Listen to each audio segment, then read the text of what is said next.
자, 오늘 우리가 파헤쳐 볼 주제, 바로 오가노이드입니다. 이게 뭐냐면요, 내 몸 밖에 또 다른 나를 만들어서 질병을 정복한다? 완전 공상과학 영화 같은 이야기죠. 지금부터 이 놀라운 신기술의 세계로 한번 들어가 보겠습니다. 한번 상상해 볼까요? 의사가 여러분한테 약을 처방하기 전에 여러분의 미니미한테 먼저 약을 테스트해 보는 거예요. 나한테 딱 맞는 약을 부작용 걱정 없이 단 한 번에 찾을 수 있다면? 이게 바로 오늘 우리가 얘기할 오가노이드 기술의 핵심 질문입니다. 자, 그럼 오가노이드가 도대체 뭐냐? 아주 간단하게 말하면요. 환자 본인의 세포를 가지고 실험실에서 키워낸 미니 장기라고 생각하시면 돼요. 그러니까 나를 대신해서 이 약이 잘 들을지, 부작용은 없을지 미리 테스트해주는 말 그대로 나의 아바타가 생기는 거죠. 근데 이게 그냥 실험실에서 쓰는 새로운 기술, 이런 차원이 아니에요. 이건 정말로 개인 맞춤형 의료라는 새로운 시대를 여는 아주 중요한 열쇠거든요. 특히 지금 이 기술이 가장 뜨거운 두 분야가 있습니다. 바로 암 그리고 뇌 질환인데요. 이 거대한 두 전쟁터에서 오가노이드가 어떻게 게임의 판도를 바꾸고 있는지 지금부터 자세히 들여다보죠. 네, 방금 말씀드린 것처럼 지금 오가노이드 기술이 가장 치열하게 활용되고 있는 곳이 바로 이 두 분야입니다. 첫째는 암, 그러니까 종양학 분야고요. 둘째는 알츠하이머 같은 뇌 질환의 비밀을 푸는 신경퇴행 분야입니다. 자, 먼저 암 치료 얘기부터 해볼게요. 사실 기존 항암 치료는요, 어떤 약이 이 환자한테 잘 맞을지 약간 찍기처럼 여러 약을 써보면서 찾아가는 경우가 많았어요. 일종의 시행착오 과정이었던 거죠. 바로 이 문제를 정면으로 해결하려는 게 바로 오가노이드입니다. 환자 입장에서는 정말 힘든 과정이죠. 가장 효과적인 치료법을 찾느라 귀한 시간을 허비할 수도 있고, 그동안 몸은 몸대로 여러 약물의 힘든 부작용을 다 견뎌내야 하니까요.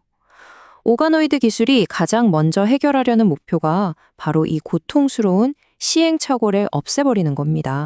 그래서 바로 이 환자율의 오가노이드, 줄여서 PDO라는 게 등장했습니다. 이게 뭐냐면 환자의 암 조직을 진짜로 똑 떼어내서요, 실험실에서 그걸 그대로 키우는 거예요. 말하자면 미니암을 만드는 거죠. 그리고 거기에다가 여러 항암제를 미리 테스트해보는 겁니다. 어떤 약이 가장 효과가 좋은지 바로 알 수 있겠죠? 이 시장을 이끄는 기업들을 보면요, 미국이랑 한국의 전략 차이가 아주 흥미롭습니다. 미국 쪽의 챔피언스 온콜로지 같은 회사는 전 세계에서 엄청난 양의 환자 모델 데이터를 모아서 그걸로 규모의 경제를 만들고 있어요. 반면에 한국의 삼성바이오로직스 같은 경우는 신약 개발 과정을 도와주는 그런 맞춤형 서비스에 더 집중하는 모습을 보이고 있죠.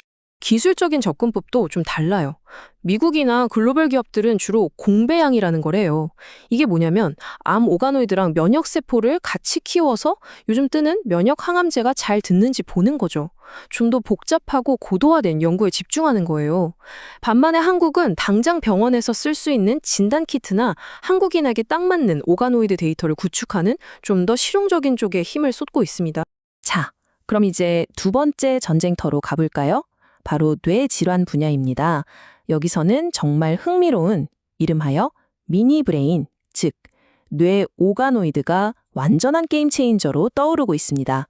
우리 뇌라는 게 사실 우주만큼이나 복잡하잖아요.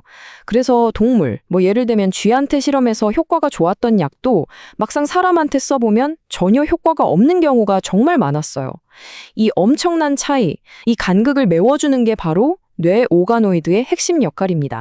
여기서도 기업들의 전략을 보면 차이가 뚜렷해요. 미국 쪽은 대량의 오가노이드를 만들어서 AI로 빠르고 정확하게 분석하는 일종의 플랫폼을 만드는 데 집중하고 있어요. 근데 한국은요, 차바이오텍이 가진 세계적인 줄기세포 기술이나 토모큐브의 살아있는 세포를 3D로 보는 기술처럼 누구도 따라하기 힘든 독보적인 원천 기술을 가지고 신약 개발에 바로 뛰어드는 전략을 쓰고 있죠. 그러니까 핵심을 딱 정리하면 이겁니다. 미국은 더 복잡한 모델, 즉 실제 뇌랑 최대한 비슷하게 만드는 데 집중하고 있고요. 한국은 더 정밀한 분석, 즉 살아있는 오가노이드를 실시간으로 들여다보는 기술에서 앞서가고 있는 거죠. 미국이 만든다는 그 복잡한 모델을 하는 게 바로 이런 거예요. 1단계로 일단 기본적인 뇌 오가노이드를 만들어요. 그 다음 2단계, 여기에 혈뇌 장벽, 그러니까 약물이 뇌로 못 들어가게 막는 장벽을 추가합니다. 마지막 3단계로는 뇌의 면역세포까지 집어넣어서 점점 더 실제 뇌 환경에 가깝게 업그레이드 하는 거죠. 이 말이 앞으로의 방향을 정확하게 보여주는 것 같아요. 경쟁은 단순히 오가노이드를 키우는 것을 넘어 뇌 혈관 기능을 모사하고 AI로 신경망의 전기 신호를 분석하는 단계로 이동하고 있습니다. 그러니까 이젠 그냥 미니 장기를 만드는 걸로는 안 된다는 거죠. 얼마나 실제처럼 기능하게 만드느냐, 그리고 거기서 나오는 어마어마한 데이터를 AI로 어떻게 분석하느냐, 바로 이 싸움이 시작된 겁니다. 자, 그럼 미국과 한국이 이렇게 서로 다른 전략으로 가고 있는데 이게 앞으로 우리의 헬스케어에 과연 어떤 의미를 가질까요? 마지막으로 한번 정리해 보겠습니다. 이걸 보면 딱 하드웨어랑 소프트웨어 같아요. 미국은 오가노이드를 대량으로 만들고 분석하는 장비나 시스템, 즉 거대한 인프라라는 하드웨어를 까는 데 앞서가고 있고요. 한국은 그 기술을 가지고 실제 환자를 진단하거나 신약을 개발하는 응용, 즉 소프트웨어 쪽에서 강점을 보이고 있는 거죠. 결국 목표는 같지만 각자 잘하는 방식으로 달려가고 있는 겁니다. 그러니까 정말 중요한 건 이겁니다. 오가노이드는 그냥 신기한 실험실 기술, 그게 아니라는 거예요. 이제까지의 의학이 병이 생긴 다음에 치료하는 거였다면 오가노이드는 병이 생기기 전에 혹은 치료 과정에서 나한테 어떤 약이 제일 잘 맞을지 미리 예측하게 해주는 거죠. 오직 나만을 위한 치료법을 찾는 의료의 패러다임을 완전히 바꾸고 있는 겁니다. 마지막으로 여러분께 이 질문을 던지면서 마무리하겠습니다.